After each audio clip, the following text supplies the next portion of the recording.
Where are the journalists now? So they're in Yangon, which is one of the major cities in Myanmar. They had been held in a prison in the Mandalay division, and they were moved earlier on this morning, bearing in mind that Myanmar is about 6 hours ahead of GMT, so it's kind of coming up to about midday now there, around about that time. So they were moved early on in the morning, Myanmar time, from the prison to Yangon. Now, from there, the two foreign journalists, Choy is the reporter, she's of Malaysian origin. Meng is the cameraman, he is of Singaporean origin. They will be flown out of Myanmar.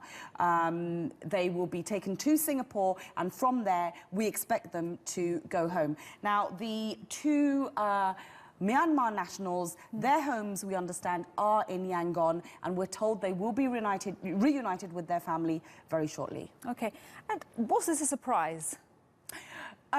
The early release was a surprise. Their original date for release was on January the 5th.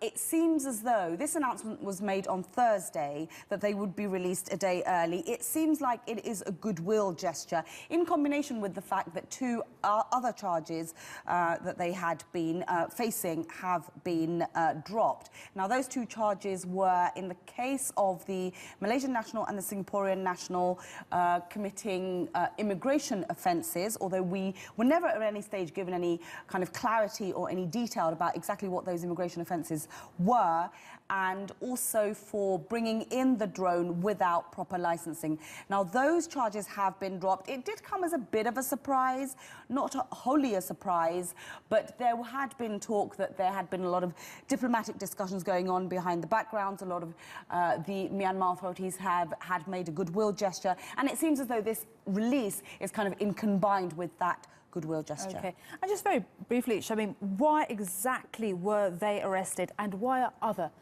journalists also arrested there in Myanmar? Well, this particular TRT World team had been arrested at the end of October for, according to the Myanmar authorities, flying a drone in the capital, Naypyidaw, without permission. They hadn't sought the correct documentation. However, TRT World has maintained that they did indeed, in fact, do all the things that they were supposed to do in terms of getting the correct documentation. But the Myanmar authorities deemed that that wasn't the case. So that was the original conviction, and for that they were given 2 months, a 2-month prison sentence.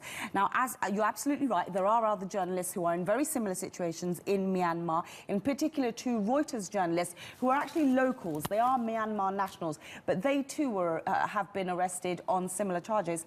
And they were arrested on the 12th of December for allegedly carrying with them classified documents. Now, they are still in detention. They haven't faced trial yet.